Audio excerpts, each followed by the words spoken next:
This is a story that should chill every single person to the bone. It's a story about a young woman full of life and promise, whose future was stolen from her in the most brutal and horrifying way imaginable. Katie Simpson was just 21 years old, a gifted show jumper from Tyne, Northern Ireland, with a passion for horses that defined her very existence.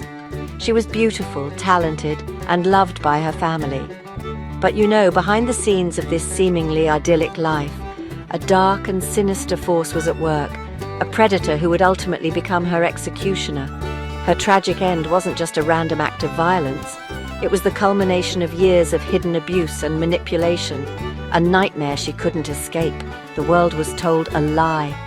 On August 3rd, 2020, the story that emerged was that Katie had attempted to take her own life.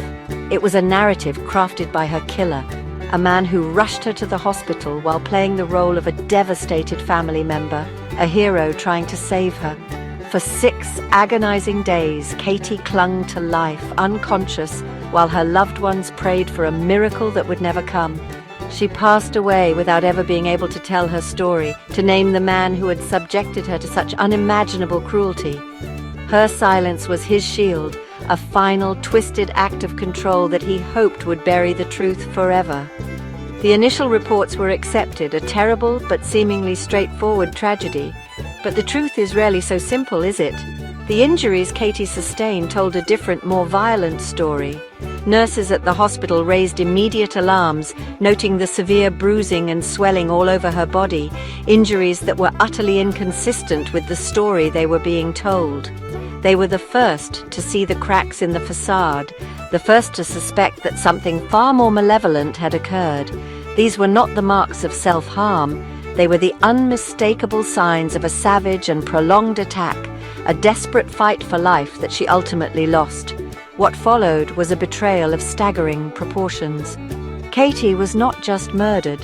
Her memory was desecrated by those she should have been able to trust. Her killer orchestrated a cover-up, enlisting a trio of so-called friends to help him conceal his monstrous crime. They supported his lies, cleaned up his mess, and chose to protect a violent predator over a vulnerable young woman who lay dying in a hospital bed. This wasn't just a murder. It was a conspiracy of silence, a chilling example of how charisma can blind people to the evil lurking right in front of them, leaving a family shattered and a community in shock. So, who was this man who could commit such a heinous crime and then so calmly try to cover his tracks? His name was Jonathan Creswell. To the outside world, especially within the tight-knit equestrian community, he was a star. At 36, he was a well-known jockey and trainer, a charismatic figure who exuded confidence and charm.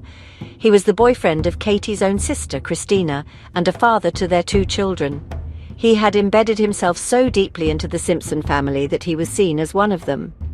But this public persona was a meticulously crafted illusion, a mask designed to hide a history of shocking violence, depravity, and relentless psychological abuse. Creswell was a predator who preyed on vulnerability, a master manipulator who groomed Katie from the time she was just a little girl. She was only 9 years old when she first met him, a child looking up to this older, influential figure in her world. Over the years, this relationship twisted into one of coercive control, a suffocating grip that left her isolated and terrified. He was not just her sister's partner, he became her abuser, engaging in a secret sexual relationship while controlling every aspect of her life. The charm seen by others was a weapon he used to ensure her silence and compliance, a tool to maintain his wicked double life. This wasn't his first time terrorizing a woman. Far from it. His past was littered with victims who had tried to speak out, only to be disbelieved or ignored. One of his former partners, the courageous Irish Olympian Abby Lyle, recounted a litany of horrific abuse she had suffered at his hands. She described being kicked, punched, strangled, and even threatened with death. For this, Creswell was actually jailed for a mere 6 months, a pathetic sentence for such barbarity. Yet, upon his release, he was welcomed back into the community with open arms, his denials believed over her terrifying testimony. This failure to hold him accountable only emboldened him. teaching him that he could get away with anything. The pattern was clear. Creswell was a ticking time bomb, a violent narcissist who destroyed anyone who dared to defy him. In the days before her death, Katie had begun to find a glimmer of hope. She had started a new relationship with another show jumper, a young man named Shane McCloskey. This was her attempt to break free, to find a life away from Creswell's shadow. But she knew the danger she was in.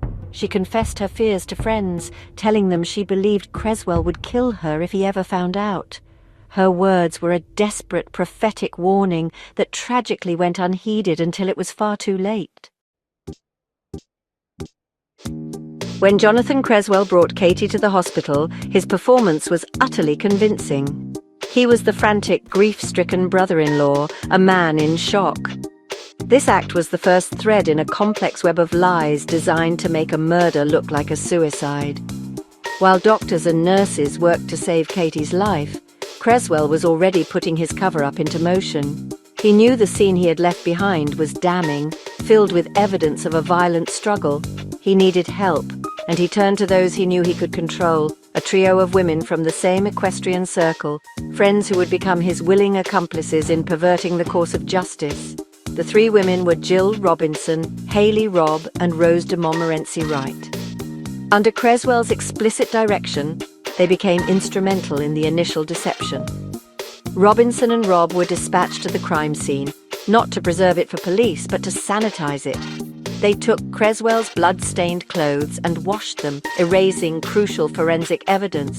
They cleaned the house, removing any trace of the brutal assault that had taken place. They even concocted a false story to tell police, claiming that Katie's injuries were the result of a fall from a horse, a plausible lie in their world, but a lie nonetheless. Their actions were a profound betrayal of Katie. The initial police response was, frankly, a catastrophic failure.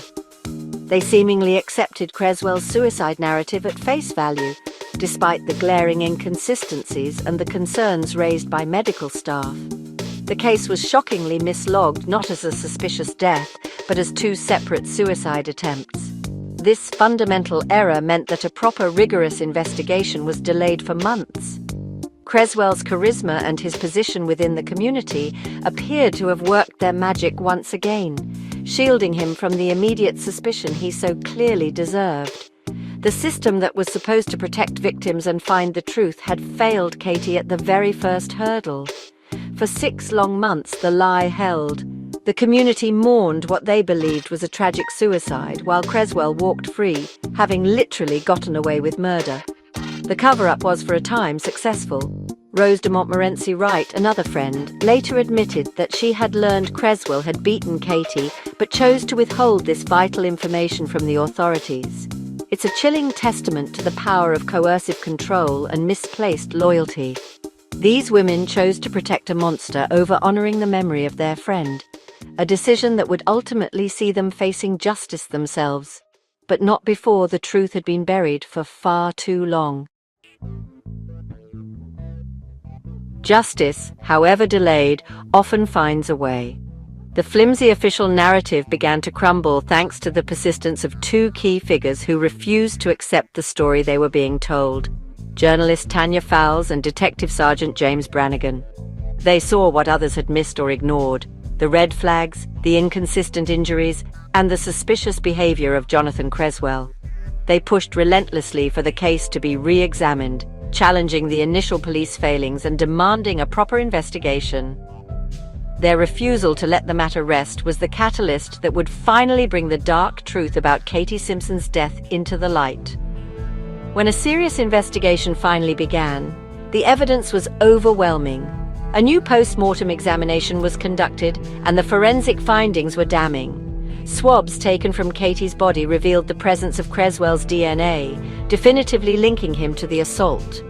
The pathology report detailed the horrific extent of her injuries, proving they could not have been self-inflicted. The web of lies began to unravel with terrifying speed. In March 2021, nearly 7 months after he had murdered Katie, Jonathan Creswell was finally arrested and charged with her rape and murder. The mask had slipped, and the monster was exposed. The trial began in April 2024, but the world would be denied the justice of a verdict. Just 2 days into the proceedings, faced with a mountain of irrefutable evidence and the prospect of spending the rest of his life in prison, Jonathan Creswell took the coward's way out. He killed himself, escaping judgment in a final selfish act of control. His suicide meant that Katie's family would never hear a jury declare him guilty, a final cruel twist in their long and agonizing ordeal. While he escaped the law, his guilt was undeniable, and his death left a trail of unanswered questions and unresolved pain for the many other women he had abused. In the aftermath, the full horrifying story began to emerge, notably through a Sky documentary titled Death of a Showjumper. The women who had covered for Creswell pleaded guilty, receiving suspended sentences for their roles. One of them, Jill Robinson, publicly expressed her profound shame and remorse, describing the powerful psychological hold Creswell had over his circle. The case has become a landmark, exposing not only a brutal killer, but also a culture of silence and the terrifying power of coercive control. It serves as a stark and vital reminder of why we must always, always believe the victims. Their voices, like Katie's, deserve to be heard before it's too late.